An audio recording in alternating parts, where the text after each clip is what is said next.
Khushu is your internal piety, and khuzu is the piety of your limbs. Yani the piety of your external.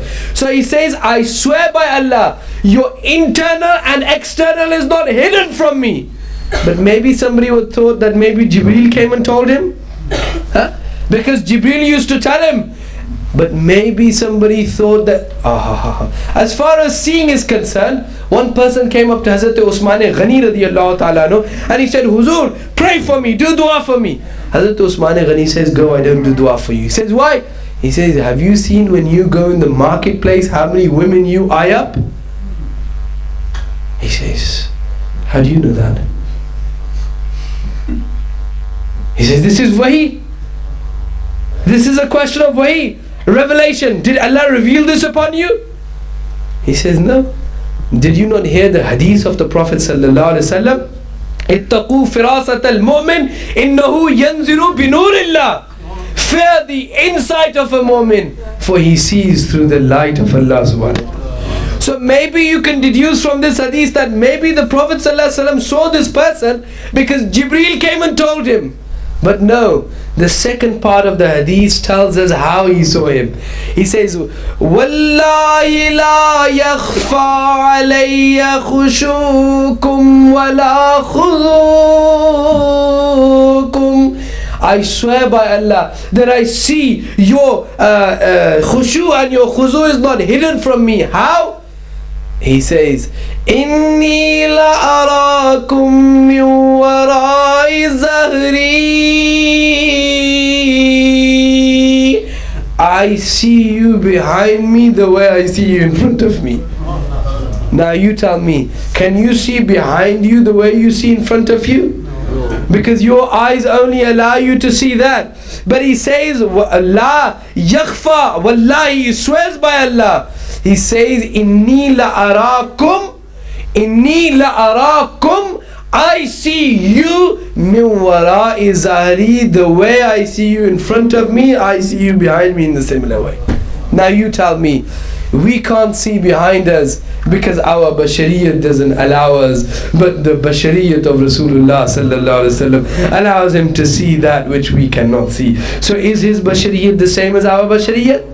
Now, so that's when he's living. What about when he's passing away? You know, I read a lot of Ahl Hadith and Salafi books. I'm a free, unpaid scholar of the Salafi movement. I read so many books, so I know what their arguments are in this respect. They say, yes, when Rasulullah sallallahu alaihi wasallam was alive, he could do things for you. But now he's gone, what can he do for you? He can't do anything because he is dead. He's of no consequence. On the issue of dead, somebody said, he is dead, he can't do anything. I said, are you sure he is dead? He says, I'm 100% sure he's dead, because there is a narration of his dying. I said, what is the definition of death? Death is only a taste. Kullu nafsin zaikatul maut. It is a zaika, it is a taste. The definition of taste is something that comes and goes. So the real state is life. Death is only a state. Death is only a taste. What happened when that taste finishes? He reverts back to life. But what kind of life? Like this life? No, better than this life. But they say, when you leave this world, your amal finishes. Well, we say, if the amal of Musa alayhi salam doesn't finish, how can the amal of Habibullah finish? On the night of Miraj, the Prophet ﷺ said, I saw Musa Kalimullah. He was reading namaz in his grave. So tell me, if Musa Kalimullah can read namaz in his grave, carry on his amal in his grave, you think Habibullah can't do that? But the difference between Kalimullah and Habibullah is that Kalimullah is amongst those prophets who on the day of judgment, he will be saying, Nafsi, Nafsi, Nafsi. So Kalimullah reads for his own nafs.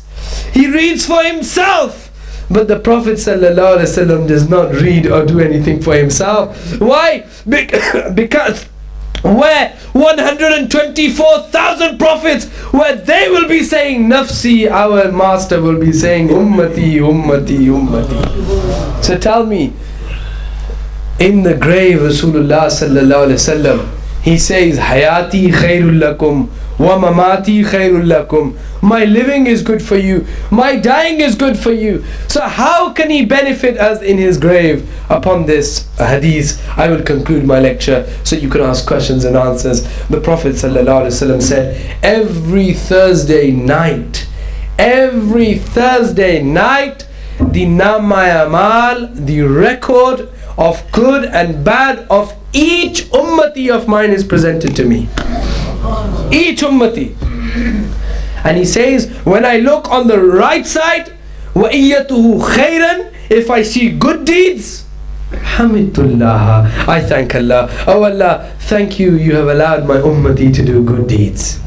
Whether we do good deeds and thank Allah or not, that is our shortfall. But on our behalf, our Nabi thanks Allah subhanahu wa ta'ala. Do you see the relationship? He thanks Allah on our behalf. Everything. In my office one day, a person came, a Salafi Imam came. He said, how is it possible for the Prophet ﷺ to know each and every individual of you? How is it possible? And he said, are you saying that from now till the day of judgment, every child in the womb of a mother the Prophet ﷺ knows about? I said, this is not a special thing anyway.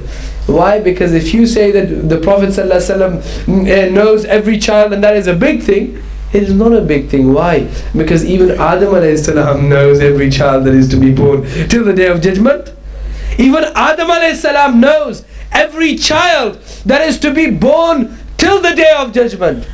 But he said, no, knowing them is one thing, knowing the name is one thing, because Allama Adam al-Asma kullaha, knowing their name is one thing, but knowing their actions is another.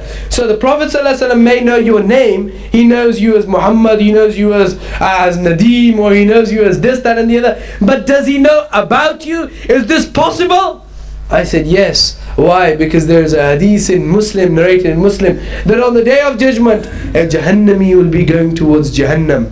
A Jahannami will be going towards Jahannam, and he will be saying, oh Allah, forgive me, oh Allah, forgive me, and he will be going towards Jahannam.